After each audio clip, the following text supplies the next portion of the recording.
Can you believe what you've seen today, this dominance? It was so, from the get-go, I mean, during the week on Friday when I went in the office, I saw everybody so pumped up, and they said then, all the guys were saying, it's going to be a blowout, it's going to be a blowout, you know, and you think, well, you know, it sounds great, but in actual fact.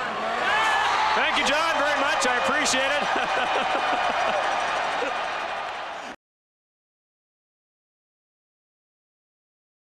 First of all, congrats on the book. I've told you already personally that I really was riveted by it. It was a real page turner for sure. Read it very quickly. So it's called, I want to get the title right because I obviously don't have a actual copy of the book in front of me. It's Year of the Rocket, John Candy, Wayne Gretzky, A Crooked Tycoon, and the Craziest Season in Football History. So little bit on the nuts and bolts side. How long did it take you to write the book? So start from the development of the concept, let's say, until you sort of completed your first draft. Yeah, well, thank you for your kind words, Scott. I kind of knew I wanted to do this book probably about, I'm going to say about 8 years ago, because 8 years ago, 2013, I put out my first book about the 1983 Argos. Really enjoyed doing that, and there it is. Thank you. I knew at that time, like, I really got swept up with how much fun it was to do long form storytelling. It was the first time I'd ever written anything even remotely that long. Obviously, I mean, I worked in the news business, worked in a wire service, so we wrote tight, and to be able to really let a story breathe and all that, I got pretty intrigued by that, and I thought 91 would be an amazing story. But I sort of put it on the back burner. I did some other stuff. I went back to work for a couple of years, and when I left a job at the Toronto Star, I was there for a little over 2 years, and I gave them my notice to leave at the end of 2016, knowing that I would then plunge myself into this project. So I began really at basically January of 2017. So it's been 4.5 years. Okay. And obviously a lot of that time was spent tracking down sources, tracking down resources, and obviously interviewing people. I did more than 100 interviews. Finished the interviews, I guess, probably about a year ago, roughly, I think, and really kind of got heavy into the writing. Probably around this time last year. It's funny, I don't remember exactly when I started the writing, but it probably was around the early summer of 2020. Okay. And then really pushed through the fall. And got a draft in shape that went to the publisher right at the end of 2020, and then obviously there's been some time has passed since then as it's gone through review, editing, rewriting, picture selection, title selection, all that thing. So yeah, about 4.5 years by the time this book gets out on for people to get it in their hands, it'll be a little more than 4.5 years, longer than I thought it would be when I wrote it. Funny, like the 2013 book was about the 1983 Argonauts. And it was on the 30th anniversary of them winning the Grey Cup, and I thought, oh, I'll beat that 30th anniversary thing for this one, but nope, I'm doing it in the 30th anniversary. Right? So, but it took that long. It was a bigger, much more complex story than the previous book, with more people interviewed and many more tendrils to go down. So it took its time. It took the time it took. And I'm glad I took the time I did to get all the people I could speak to and to really track down so many different angles on the thing. So yeah, here we go. It's coming out pretty soon. So Bouncing Back was self-published, and Year of the Rocket is actually being published by Sutherland House, correct? Yes, and they're right. A publisher out of Toronto. I think a fairly new venture.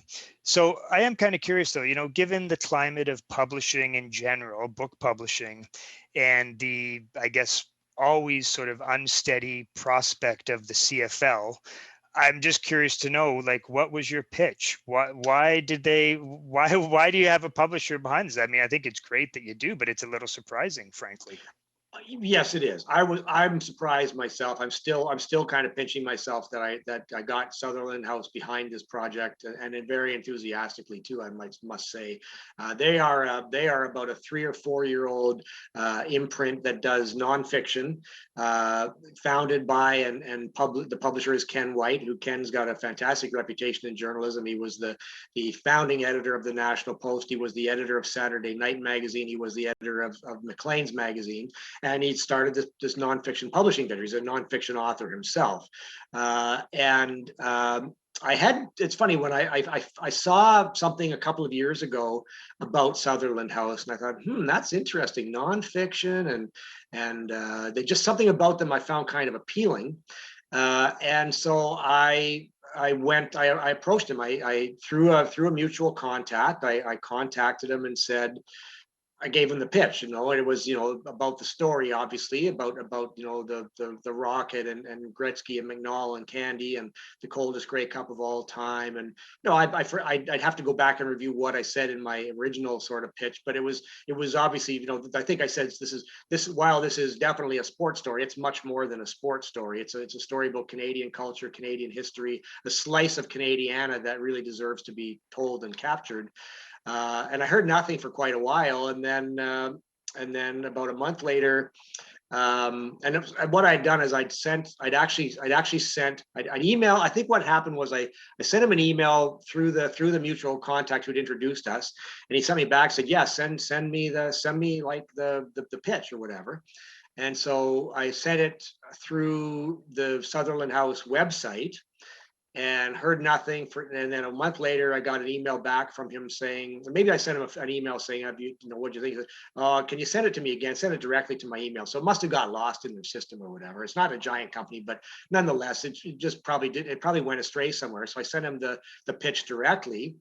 I heard nothing for about a month, and then I picked up the phone one day, and it was him, and he said, I'm very interested in doing this book. And I was just floored. I mean, I thought I was going to have to really sell it more, but I said to him, and I said, look, the fact is, when I tried to publish the book about the 83 Argos, I found no interest. I talked to some publishing companies, and they basically said, the books about Canadian football won't sell. And he said, well, I think this book is about more than Canadian football, and this is a book I would really like to read. And that's kind of how it began. A few years earlier, very early on in the process, I had a really good interview with Matt Dunnigan. Matt's one of the key figures in the book. He was the quarterback for the Argos. He was the hero of the Grey Cup game, basically playing with a broken collarbone. And he had published a biography about, I don't know, maybe mid 2000s, 2006 or something like that. He did a biography with a company out in Vancouver, a publishing company out in Vancouver. And he said, look, I'll introduce, Matt got very enthusiastic about my project during the interview. He said, I'm going to introduce you to my publisher. And he did. He emailed the publisher, and I heard back from the publisher right away. And we had a really good conversation about it. And he said, basically, like, I'm the owner of the company, and I don't normally impose my views on the editor and the decision makers. I like this project. I think you're the right guy to do this project, but you'd have to sell this to my people. And I'm going to tell you honestly, they'd be asking, why should we do a book about something that happened 30 years ago? And I had an answer prepared to do that. And if I'd ever gone back to that particular company, I would have been able to give them an answer why I think it was worth doing a book about something that happened 30 years ago, because there are many reasons why this book is worth doing. But as it turned out, Ken said yes. Ken embraced this enthusiastically. I think there's a bit of luck in the timing, right? I mean, they had never done a sports book. It's only 3 or 4 years old. They've done, maybe 7 or 8 titles per year. They haven't done something in they haven't done too much in the cultural area yet, and they've done nothing in the sports area yet. And so I think I may have been luck. The timing may have just worked with me. Also, frankly, Ken is from Edmonton. He's aware of Canadian football. He understands Canadian football better than maybe a publisher who grew up and lived in Toronto their whole life might. So a lot of things worked in my favor, but Ken's very enthusiastic about it. He says he just loves the book. I mean, he did a great job on the edit. He really helped me shape the final manuscript. But he's very enthusiastic about this, and he believes in the story and that it deserves to get out there. And I'm just grateful as hell to be part of Sutherland's roster and to have them behind this book. I think it's. I'm hoping. I've told them I am determined. I'm going to make this book a success for them. I want this to be their biggest seller ever. I don't know if that's ever going to happen, but I'm hoping for that. Right.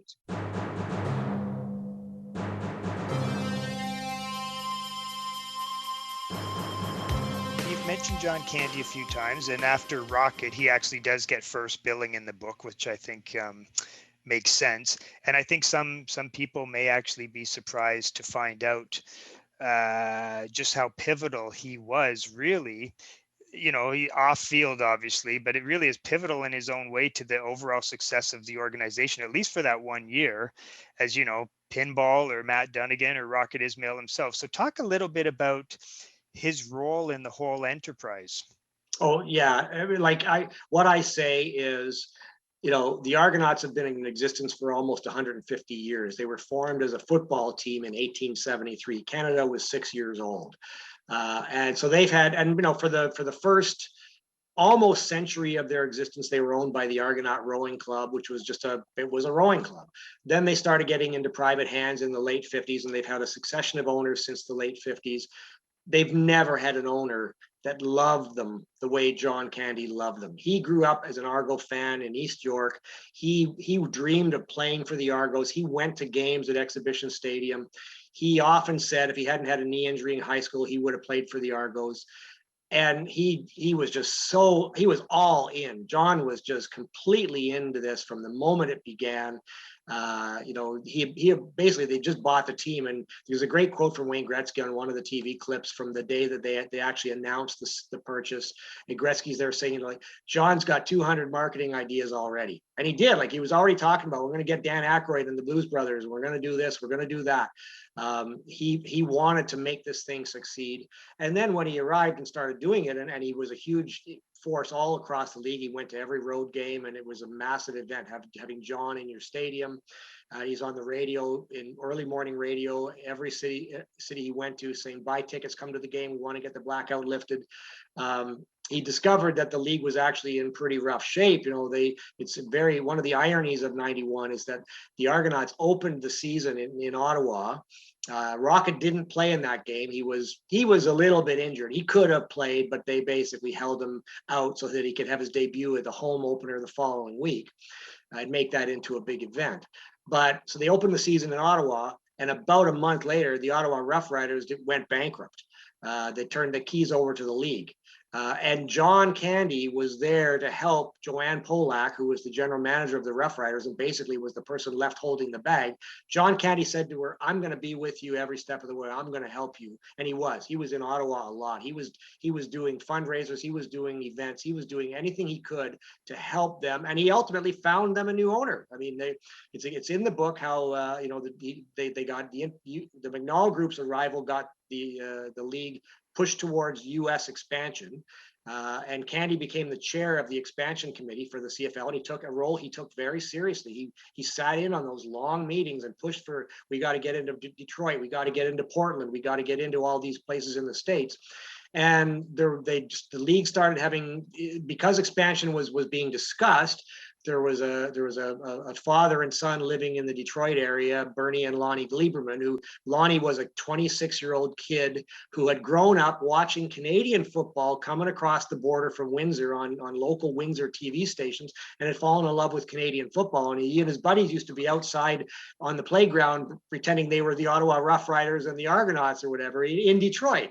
And his dad was a wealthy enough guy that he could consider buying a team. And they started talking about buying the Hamilton Tiger Cats. And when Candy found out about this, he said, he called Lonnie and said, why aren't we trying to sell you guys the Ottawa Rough Riders? The league's paying the bills. And you should go to Ottawa. It's got a great history. It's a fantastic city. And sure enough, Lonnie and Bernie Gleiberman bought the Rough Riders, bought them out of bankruptcy to keep the team alive. A lot of fans hate the Gleibermans. A lot of Ottawa fans think they were a disaster. But the fact is, they came and they put money in when there was nobody else willing to do that. And they ended up putting money into an expansion team in Shreveport, and they came back for a second stint with the Rough Riders later. Or maybe it was the Renegades back in the early 2000s. And so, you know, the Gleibermans don't deserve some of the abuse they get. But the bottom line is, John found them through his pursuit of U.S. expansion, and that solved one of the CFL's problems. It was maybe only a temporary solution because the Ottawa Rough Riders went out of business in '96 and then came back later. But it was, at the time, it was a solution, and it was brokered by John. He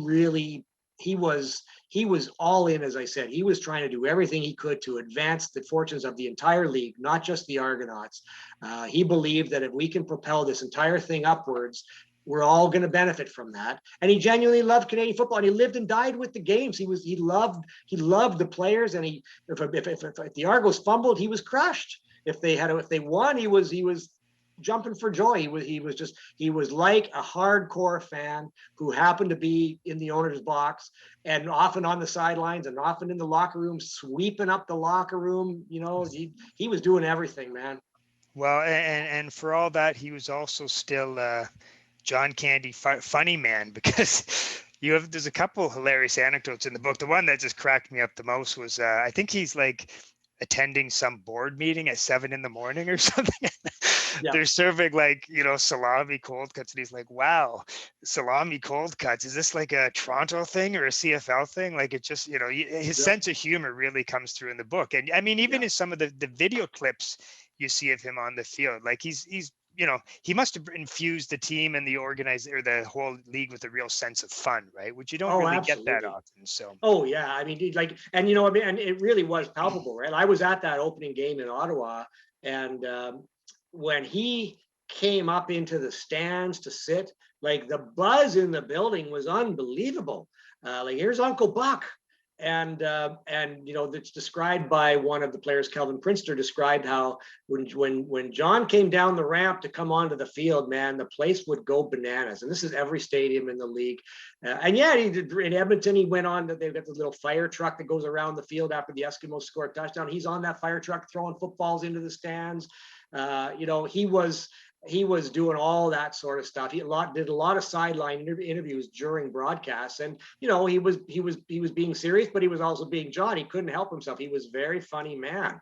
And when the day of the sale was announced, I mean, he did his Dr. Tongue impression, football in 3D and all that stuff.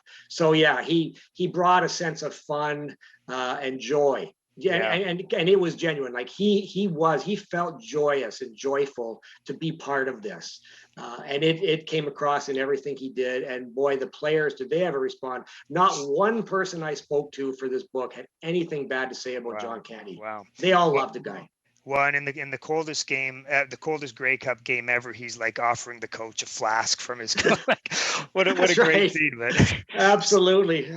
So let's move on to the second person who gets billing in your book, or third after Rocket and Candy, I guess, Wayne Gretzky. So he's an important figure, obviously, as well.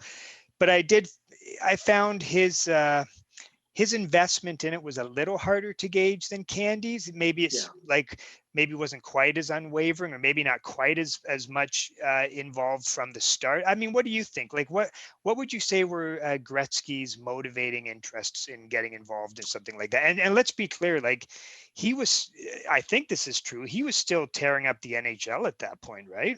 Yes, he was in the prime. He was, well, maybe slightly past his prime, but he was still Wayne Gretzky. He was still a phenomenal player. And when he was approached, I mean, it's funny, if you read the book, you'll know that, like, there's several different versions of how the purchase came about. Mcnall thinks it happened one way, and Gretzky thinks it happened another way, and somebody else thinks it happened another way. So who actually had the idea first? It's somewhat murky, but the story that I think makes the most sense is that Mcnall found out about it from Harry Ornest, the previous owner, because they were both on the board of Hollywood Park Racetrack. And Harry said, "I'm thinking of selling my team. Do you want to buy it?" And Mcnall knew nothing about it. And he called Gretzky, his star player, and knew Gretzky grew up in Southern Ontario, and said, "What do you think?" And Gretzky said, "Oh, there's only one team worth buying in Toronto. It's in Canada. It's the Toronto Argonauts." But Gretzky also was, when Mcnall said, "Would you like to be part of it?" Gretzky, "Well, I'm a player. Like, I don't know how I could get involved." And then Mcnall sealed the deal by saying, "Well, John Candy's going to be part of it." And Gretzky said, "Okay, I'm in." He said to Bruce, "You want to buy it?" Bruce said, "Yeah." And then Bruce said, "Okay, we'll get Gretzky." And then I phone up, say, "How you doing, Bruce?" "Candy's on it." "Okay, that's enough."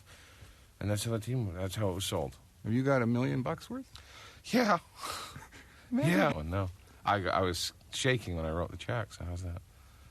How much time do you get? I guess when you're rich, is when you don't shake signing those. I was still. What did you? Gretzky he'd been basically a business partner of Bruce Mcnall since 1988. When Mcnall swung the deal to bring Gretzky from Edmonton to the LA Kings, those two guys were basically a partnership. And you know, obviously Gretzky was the star player that filled the fabulous Forum and made the Kings a thing in LA where they'd never been in their first 20 years of existence. Suddenly they mattered in that giant market. It was all because McNall brought Gretzky there. And they had partnerships in other ways. I mean, McNall was into racehorses. He bought some racehorses that raced in important races, and Gretzky bought in and was a partner. They teamed up to buy the Hannes Wagner baseball card, probably the most famous baseball card of all time because it's very rare. They spent $451,000 to buy that particular card as they paired up to do that. So they had other ventures going. And Gretzky certainly said at the time that, like, I've learned that if Bruce says I should invest something, I should do it. I'm sure obviously later Gretzky did learn, like we all did, that Bruce wasn't all he cracked up to be, although Wayne is still very loyal to Bruce. He still jokes about him. He describes Bruce, as a garbage can. You step on his foot and his mouth opens. But Gretzky was not as actively involved as John, for sure. I mean, he did have a hockey career, right? He was up at the first game, the home opener with the Blues Brothers. Wayne was there, and I think he appeared at a couple of other games that summer. But of course, he then had to play hockey. The season starts around Labor Day. The training camp gets open, so he was not available from that point on. And Gretzky, I think, figured out pretty early on, certainly sooner than John did, this thing doesn't have as much money as we thought it did, and it's not doing as well as we thought it would. So he was starting to get itchy feet by year 2. And by the end of year 2, he was fed up. Whereas Candy didn't really, I don't think he ever bailed emotionally in his head. He did clearly find out eventually that Bruce's house of cards had collapsed.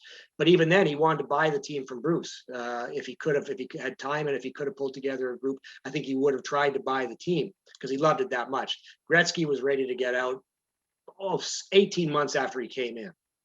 Okay, and I'm sure some people would be interested to know what it was like, briefly interviewing Gretzky. Did you talk to him by phone? And, were you able to sort of, excuse me, just stick to your journalistic duty and just stick to the topic at hand? Or what was that experience like, talking to Wayne Gretzky? Yeah, it was a phone interview. It was, I did the vast majority of interviews I did in person, but that one was by phone. It was arranged through an intermediary, sort of a mutual acquaintance. And it was funny. I went out for a beer with the person who I knew is close to Wayne, to say, could you pitch him on speaking to me? And I explained what, the book and what I was doing and why I needed him. And this intermediary wrote Wayne a text right while we sat in the bar about it. And then before we were finished our beer, he read his phone and said, it looks like it's not going to happen. And I thought, shit, that's a bummer. But then I got a call, or I can't remember if it was a call or a text later that night from the intermediary saying, Wayne's going to call you in the next 2 days. Be ready. You're only going to get one crack at this. So I was ready. And as it happened, I had some people over at the house playing music, and my phone rang, and I saw it was a California area code. So I had to leave them and go lock myself in a room. And I spoke to Wayne for about 20 minutes, and it was a good interview. I mean, he didn't pull any punches. I mean, I would have liked to have had a longer sit down with him, because I think there's more to I know there's more to the story than he told me, but he did tell me some things that I don't think anybody else has ever heard before that are in the book. And he certainly had very positive things to say about John and about the overall experience, mostly about John. He really had great things to say about John's involvement.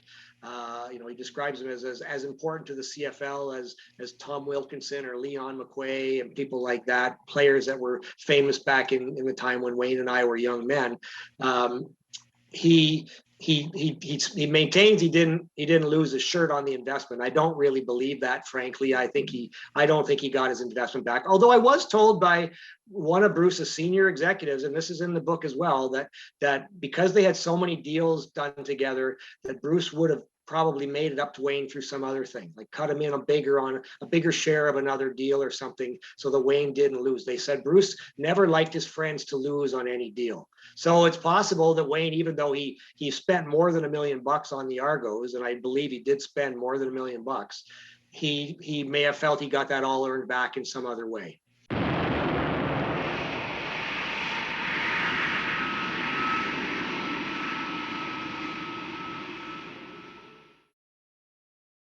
So obviously we should talk a bit about Rocket Ismail as well. So what you really underscore in your book, I think, is the marked difference between what he was able to do on the field versus what he was unable or perhaps unwilling to do off the field. And maybe that sort of went on, the little further down the road is when it really became obvious that he wasn't, so interested in maybe entirely fulfilling the role that he was, part of the reason he was originally hired for. Obviously, he was mostly hired for his skills as a football player.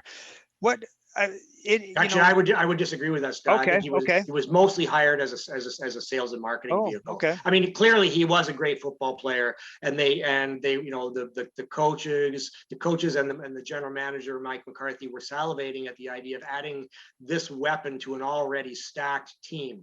But they paid him that money because he was going to become the Wayne Gretzky of Canadian football. He was going to sell the Argos and turn the Argos into as big a deal in Toronto and in Canada as Gretzky turned the Los Angeles Kings into in LA and California and the whole Sun Belt, basically. That was the plan. That's why they paid him so much money. And that was like the fatal flaw of the whole plan. Yeah. He was not designed and well suited for that role. They didn't do the due diligence to see if he could actually be a Wayne Gretzky. There's a great quote in the book where Bruce McNall goes to Walter Gretzky, Wayne's dad, and says, "We're signing Rocket Ismail. We want him to be the Wayne Gretzky of the CFL." And Walter says, "There's only one Wayne Gretzky." And there was. I mean, Wayne, by that point, Wayne had been in the league for 14 years. He knew how to handle media. He'd been talking to journalists since he was 11 years old. He grew into the role. He wasn't someone who was he was never plucked to do that role, right? Right. And he'd known from a very early age that he was going to have that type of spotlight thrust upon him, and he prepared for it. Rocket had lived a pretty sheltered life in a small town in Pennsylvania. He'd gone to Notre Dame, which is a massive football factory, but they protect their players. You don't get tons of exposure to one-on-one exposure to the media. It's not like in the pros where there's a whole pile of reporters coming in the locker room after every practice. And he just was a shy guy. He wasn't comfortable with being in the spotlight. He wanted the spotlight to shine on his teammates. And that's exactly not what they needed him to do. And so he delivered on the field in year one for sure. But you cannot make an argument that he ever delivered off the field the way that they intended for him to do. And it got far worse in year two, which is also a big part of the story. Obviously, the book has described the craziest season in football history, and it's primarily about the 91 season, but it goes into the aftermath of what happened afterwards. And 92 had a lot of crazy things too, including Rocket stomping on a player's head and, just all kinds of things that showed how ill-suited he was for that role and how dying he was to be out of the spotlight, and they needed him in the spotlight desperately. So I've lost your audio, Scott. You're muted. Oh, sorry about that. I had my mic muted. It's remarkable that they didn't do that due diligence, if that's what, primarily what they're paying him all the money for. But yeah, it's a business failing for sure. I mean, they absolutely should have vetted this. Although I'm not sure. I mean, McNall, he really did sort of think that he had a Midas touch, I think. And I mean, and there was only one Rocket. I mean, if they'd done the research and discovered that the guy doesn't have the personality for this, they might have done it anyway, because he was the only guy they could have made that kind of a splash with. He was by far the biggest star in U.S. college football. He had a gigantic following. He seemed to have the personality. He had a great name. Rocket's a fantastic name. He's a good-looking guy. All that stuff adds up. So they probably would have done it even if they had done the due diligence. But in retrospect, and there's a really interesting story in the book that I got from Gretzky about how early on they had to basically get Gretzky and Candy to give Rocket a pretty stern lecture about, like, you got to be doing better with media stuff, man. And Rocket saying, I never had to do it. I don't know how. And which wasn't quite true also, as I discovered. But that was one of the things that I got from Gretzky that I don't think had ever been reported before, that, he and John had to do a sit down with Rocket to basically say, like, you got to live up to your obligation off the field. And Rocket's sense of bewilderment and almost fear of having to do it, right? There's the great little story about Rocket you have in the book. You mentioned the incident in, I don't know if call it incident is the right word, but in '92 where he did jump on an opponent's head, and it was a pretty ugly scene and an ugly game overall. It sounded like, but then I think it was that same night he went to Speaker's Corner, City TV Speaker's Corner. People our age will who live in Toronto will certainly remember that. That was a great anecdote. And I like you described that kind of as an early form of social media. I'm kind of, you could talk a little bit about that. And I'm also curious, a little later on, I want to ask you a little bit about your perspective as someone who lived out west through all this. But did you hear about that at the time? Like, did that story actually break through, or where did you come up with that anecdote? Yeah, it was on. I mean, I actually have I've got I've got video footage of the Speaker's Corner thing, because it was on, like, TSN's sports desk the next day or whatever. And it was a big story. I mean, it was actually, that story was an internet, that was a US story as well as Canada. When a guy stomps on another player's head, and it happens to be the highest paid player in football that's doing the stomping, it's gonna get on the sportscasts, right across the continent. And so it was a big deal. The Speaker's Corner thing certainly came out of the blue. The team didn't know anything about it. He just did it on his own volition, suggested by his teammate Carl Braisley. And it's a tortured kind of quasi apology. He definitely felt chagrined about it. It's very clear that that's the case. He didn't bother to even research the name of the guy that he stomped his head on. He just called him the Calgary player, which is, not maybe the best way to do it. But yeah, it was a big deal. And of course, then the league had to figure out what to do with him, because that's kind of like worthy of a suspension. And the problem was, this comes back to the CFL's perpetual state of woe. The next game the Argos were going to play was in Vancouver against the BC Lions, and the league was desperately looking for a new buyer for the Lions, because Murray Pesem had gone bankrupt. And are you going to make the biggest marquee name in the league sit out a game in a market where you really need to have people in the building? So Larry Smith, the commissioner, he'd only been in the job for, I guess, 8 months at that point, gave Rocket a choice. You can have a $1,000 fine and a 1-game suspension, or you can pay $10,000 to Special Olympics and you can play the game.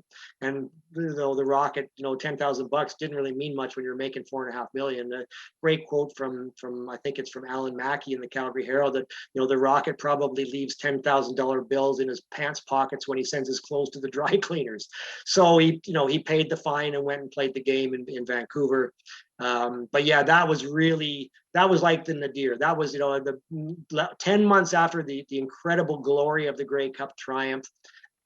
Then now we got our hero stomping on a player's head in a game we lose 31-0 at home.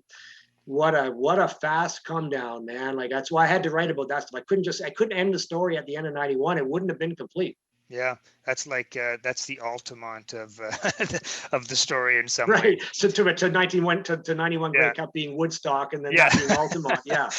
It's a great analogy. So Bruce McNall is interesting. I didn't know much at all about him before the book, and what I found interesting about him and your depiction of him is, you write in the title, you refer to him as a crooked tycoon, and he's clearly a villainous character in some ways, but he's not like he's not an overbearing villain, and there's still good qualities about him. Like, it seems like at some point, tell me if I'm wrong, but I seem to recall that even when, things were falling apart and it was clear he, like House of Cards and all that, he was still kind of loyal to certain people and like actually going out of his way to try and make sure that their expenses were covered or that people were getting paid around him. Like, he wasn't he didn't like sort of just dash off the scene. He did end up in jail though, and he clearly was a fraudulent individual. So just, I don't know, talk about, I guess, how, drawing up a character like that. And you interviewed him. Was he aware that, he was going to be referred to as the Crooked Tycoon? Well, I didn't tell him that specific description. That word, that phrase had not even been invented yet. That was long before the book was written or the title was written. But Bruce is the most cheerful, lovable villain imaginable. Like Wayne Gretzky still loves the guy. All the people that work for Bruce mostly still love him. Some of them, are a little bit jaundiced. Brian Cooper, who was the Argos chief operating officer, he still carries a bit of a grudge because he got ripped out of, I think, his salary when he got fired. He never got the money that was owed to him, and then he ran into Bruce I don't think I get into this in the book, but he ran into Bruce at a party a number of years later. Bruce is just as usual, cheerful, affable, goofy Fred Flintstone self, and didn't say anything about, yeah, sorry, I ripped you off. But yeah, he's a fascinating character in himself. He, like, when his fraud started getting exposed, but I think it was Forbes magazine was the first one to sort of write about this he's dealing ancient antiquities, like he's taking them out of the countries that they belong to and he's selling them, and it's all crooked. He admitted it all cheerfully, he smiled throughout our interview. He's a fun-loving guy, and he doesn't deny any of it. He wrote a book called Fun While It Lasted, where he just cheerfully owned up to everything. He's just skated through life. That's his attitude, basically. There's a quote, I think, or something where he said something like, I wish sorry, I can't summon up the quote in my head. I should actually look it up and be ready to use it another time. But he said something like, you just got to have fun when you're alive, something like that, right? And so he never lost the loyalty of people like Gretzky. He did turn some people off, as I said earlier. But he's quite prepared to own up to everything. He went to, like, he told me, and I get into this very, very briefly in the book. He in prison, like he manipulated the system, right? He got special treatment from guards by getting them Wayne Gretzky and Luke Robitaille to bring hockey sticks in and stuff. And he faked being addicted to alcohol so he could get moved to a lesser security penitentiary. It's all an open. Bruce is an open book. He told me when I interviewed him that somebody was working on doing a mini series on him, kind of like the OJ one. And I don't know if it's ever going to come to fruition. I suspect probably not, but you could do one. He's got a pretty fascinating life. He started off just like he would go to a coin store and he could say, you mean I can buy a 3,000-year-old coin for 25 cents? And so he'd buy a 3,000-year-old coin, right? And then he started going over to Europe and sneaking coins out in his pants pockets that were worth a lot of money and finding people to buy them. And it just sort of built his empire out of that. And then, of course, defrauding the banks and faking the banks into crazy amounts of money, banks and investment firms, by pretending that he owned all these really valuable hockey cards and stuff. And either he didn't own them or they weren't valuable, but the gullible lenders happily just fronted him hundreds of millions of dollars. Bruce is a fascinating guy. It would be really, really cool if somebody really did a deep journalistic dive on Bruce at book length. His own book is pretty interesting. I enjoyed reading it, but it's obviously his own perspective, and it would be interesting to do a more detailed, thorough analysis of Bruce from birth to now. He's come on hard times. I mean, he still gets to go to Los Angeles Kings games. The new owners still let him go in the box and stuff. But man, his office was a tiny little shit box with not even a real desk in it. But happy-go-lucky, fun guy to talk to, that's for sure.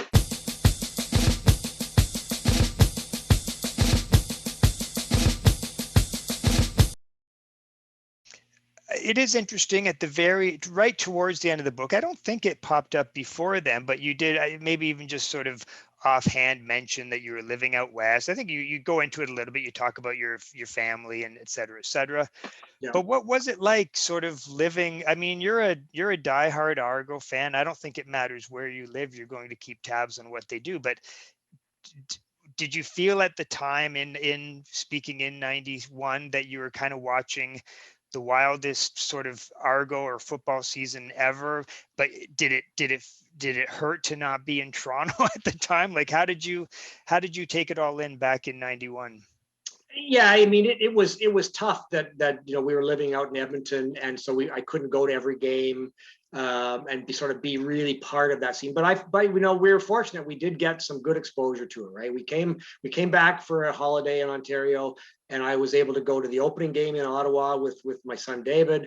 I was able to go to the home opener the next week with David and Rachel, and that was the Blues Brothers game and the Rocket debut. Like that to me, that's the opening chapter in the book, and to me that's like the greatest sports event in Toronto history potentially. And then I got exposure again when the Argos came to Edmonton in August.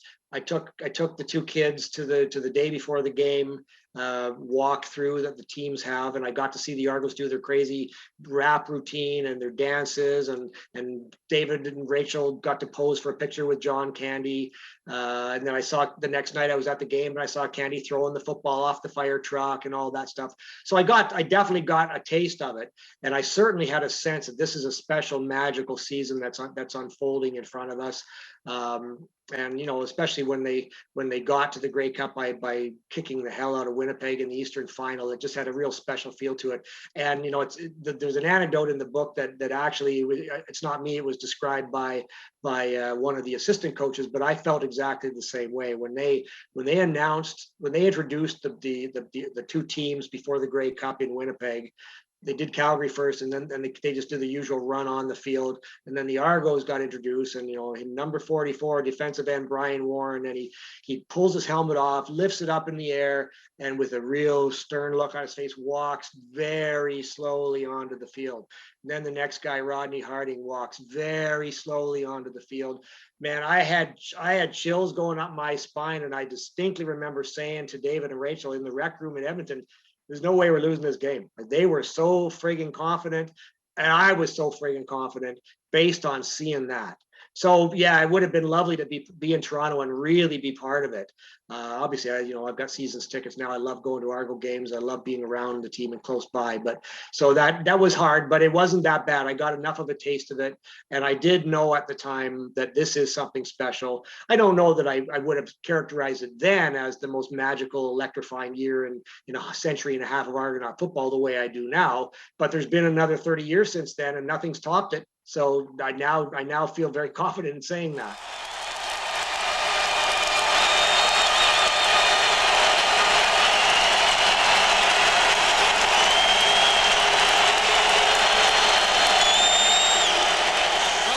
So I do apologize for not asking really any questions about, or too many about what sort of happened on the field. We've got a little bit of time left. So can you sort of maybe describe what you would call a couple of the highlights of the season? I mean, two that come to mind to me, but you can talk about them or other ones. Obviously, the Grey Cup game, Matt Dunnigan playing with a broken collarbone, like just phenomenal that he was even able to do it. And you describe it really well in quite some detail. And also, well, this is an on the field thing, but it actually has an off the field element. The beer can tossed at Rocket, a big part of the story. So talk about those, or even if you want to go a little more football on me and some of your favorite plays of the Grey Cup or through the season, whatever you feel. No, I think those two for sure are huge. I mean, Dunnigan's performance is, in my opinion, the most heroic performance we've ever seen in a championship game. The Grey Cup's 109 years old or whatever it is now, something like that. And I mean, to go into that game 1 week after you're breaking two fractures in your clavicle, your collarbone on your throwing shoulder.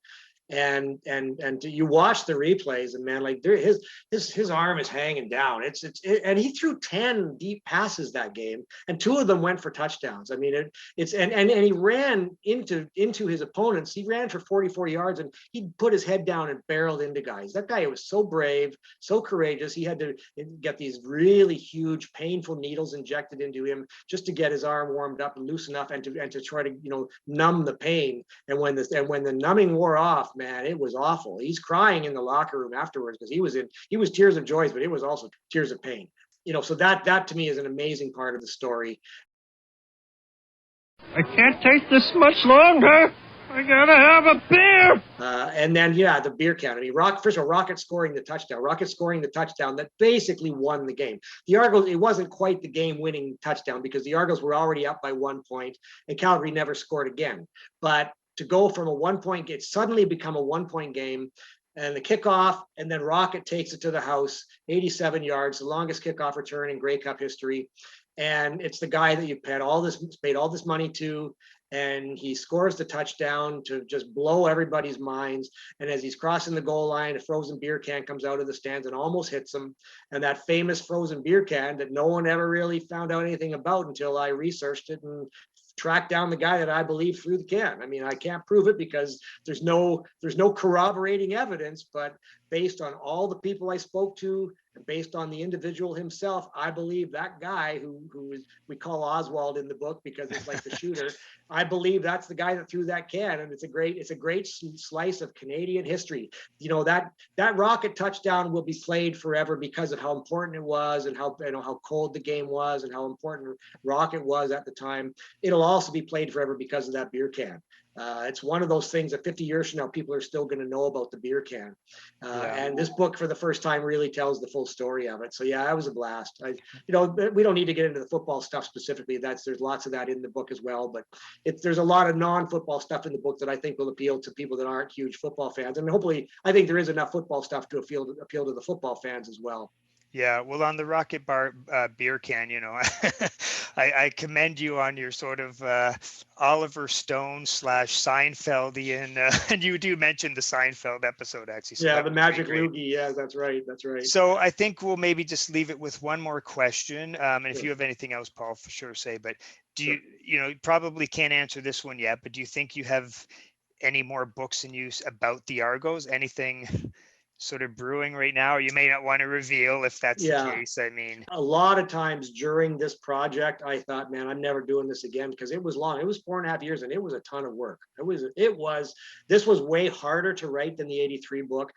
I think because it was just so much bigger of a story and so hard to pull it all together. So many different, you know, and like I had twice as many interviews, or almost 3 times as many interviews. And it's like the volume of source material I had to work with was massive. And to try to figure out how do I fit this gigantic jigsaw puzzle together took a lot of effort and time. And there were times when I thought, man, I can't ever do this again. Now, having said that, I'm very proud of the book, and I'm very pleased with how it came out. And I could see myself possibly doing something else in the future.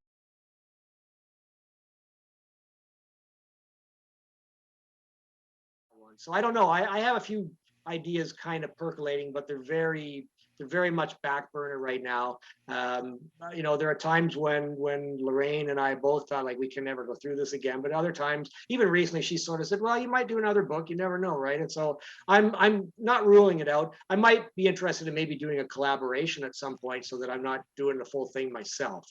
But if the right project comes along, I'm up for it. I mean, I'd have to feel as inspired as I felt by this one. And one of the things that I heard from that publisher out in BC that did Matt Dunnigan's book, and I also heard it from Ken White when I was talking to him about this, is like, you are the right guy to do this book. Clearly, I've got the passion and the knowledge. And I felt like I lived and breathed this thing in 91 and 92, and it's still deeply rooted in me now. So I'd want to have something else that I could get just as much passionate about, although it could be something that would be more of a research project, something that I don't know much about going in. And as I said, I've got a few ideas, but we'll see. It's hard to say. Let's get this one launched and see how it does, and see what the reaction is. But I'm confident readers are going to like it. I'm certainly confident Argo and CFL fans are going to like it, and I'm hoping that it gets a wider play than that, and the people that maybe wouldn't even care about a Canadian football book but would love to read about John Candy and Gretzky and Dan Aykroyd's involvement and the Rocket, the whole Rocket story, and the beer can. There's a lot to it, right? So yep, absolutely. Okay, great. Well, that's excellent, Paul. I think we'll end it there. Fabulous. Thanks very much. It's great doing it. Dunnigan simply grounds the ball, and we're really not sure the amount of time remaining. It should be about 11 seconds, but they have had problems with the clock all day. Wally Buono and Larry Rickman, the coach and the owner, watching the final seconds tick off. Tremendous performance by the Toronto Argonauts. A team all week that was extremely loose as they prepared for this Grey Cup game, and now Don Crump, the commissioner, is going to present the trophy.